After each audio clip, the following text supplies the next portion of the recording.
Hey guys, it's Tony here at Gamefreakblog again, just bringing you another video on this fantastic Tuesday, the 31st of May. First of all, I'd just like to give a quick shout out to everyone who's been checking out the blog and checking out my videos and sending me emails regarding games to review and sending me comments and stuff. I really do appreciate your feedback, and it just shows that, you know, some people out there think I've got something to say, so it's really nice of you all. I'm basically just making this video just because of the news that's been announced this morning. They haven't really announced a great deal, but there's a bit of news out there, which is regarding Modern Warfare 3, and more specifically the Call of Duty Elite, which is a premium service that they're going to be launching alongside Modern Warfare 3 this coming November. More details are going to be coming out about it next week when E3 arrives. But there's been a few little details about it leaked out, supposedly what you can expect from the service. Now, before I jump into it and get into all of this kind of hoo-ha about it, which is probably going to set internet message boards alight all over the world, you've got to realise that, of course, this is an additional extra content. You know, you don't have to go out and pay for it should you not want to, or anything like that. Apparently the game itself is still going to come with a single player mode. It's still going to come with a wealth of multiplayer modes that we've been used to with the last Modern Warfares and Black Ops, but there is going to be a new subscription mode which they've called Call of Duty Elite. It's been posted on various websites in the Wall Street Journal, and basically the crux of it is that it's going to give members, if you sign up to the Elite service, it's going to give you access to additional content, such as apparently stat tracking tools, social elements which have apparently been inspired by Facebook. There's going to be like a wall for your kind of gamer tag or a PSN ID on there. You can post up videos and comments and games that you've had and things like this. You can also go in and look at any of the multiplayer maps that's in the game, and you can see how you've been performing on those maps, whereabouts you're dying, whereabouts you're getting the most kills. It's also got stat tracking for every single weapon in the game that you use, so you can see what weapon you're good at, what weapon you're shit with, what kind of perks you've been more successful with, all this kind of gubbins there. Excuse me. And apparently, according to some of the news, it's going to give you access to multiplayer maps as well.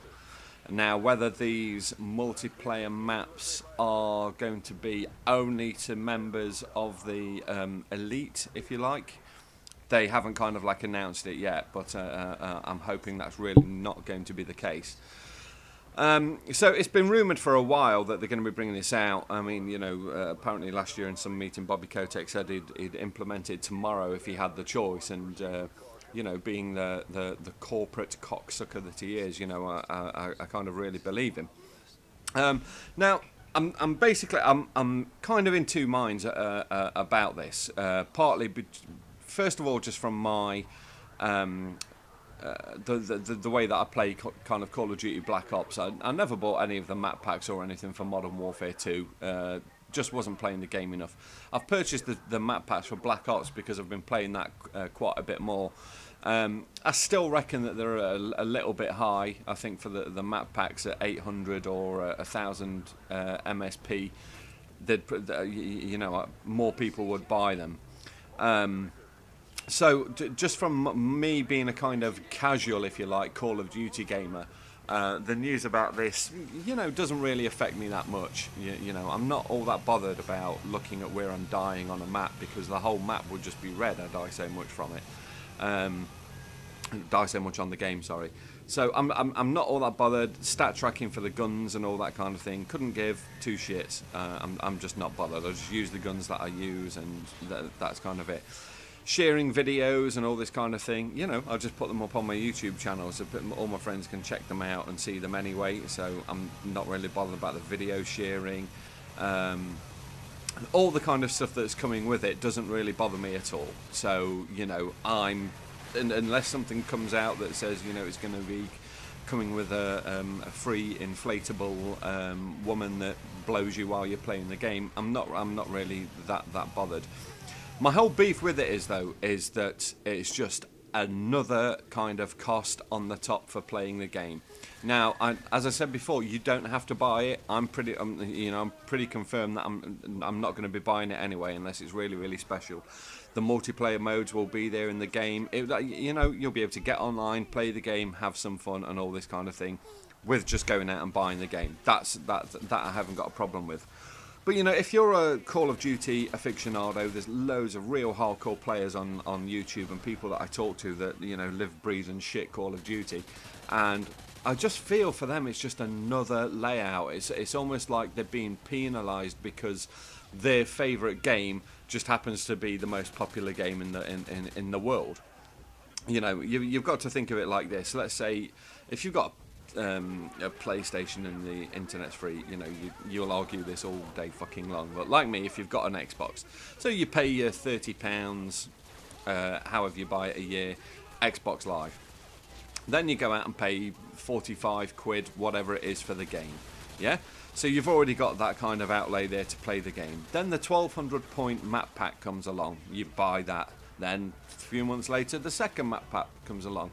You buy that. And then on top of this all, you've got a monthly charge to actually get the whole structure out of the game. And I mean, I'm talking for the hardcore here, the people that really like, planning out their games. All the clans that are out there will probably be taking real advantage of this. And it's just kind of almost like penalising them for being really strong in the community and really supporting the game and being the core Call of Duty gamers that are out there. I mean, I'm probably just ranting like a little bit, but some of the stuff that I've seen, there was an article on Edge Online that they're going to be levying a monthly description, and the price hasn't been decided yet.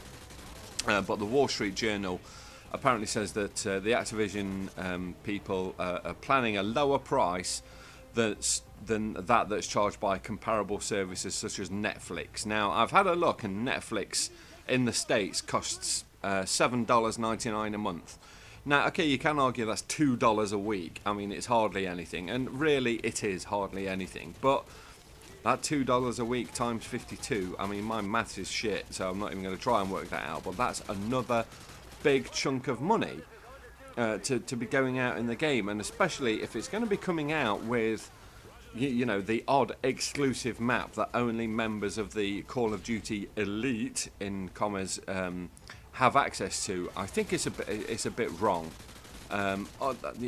Just locking out the community just because they're not plumping in, I think is wrong. I'm not going to be paying the monthly subscription because I'm just not that into I like the game, but I just it's not the very first game that jumps into my head when I'm thinking about playing online. I'll probably go onto Battlefield, or heaven forbid, I'll even go and have a game on Homefront.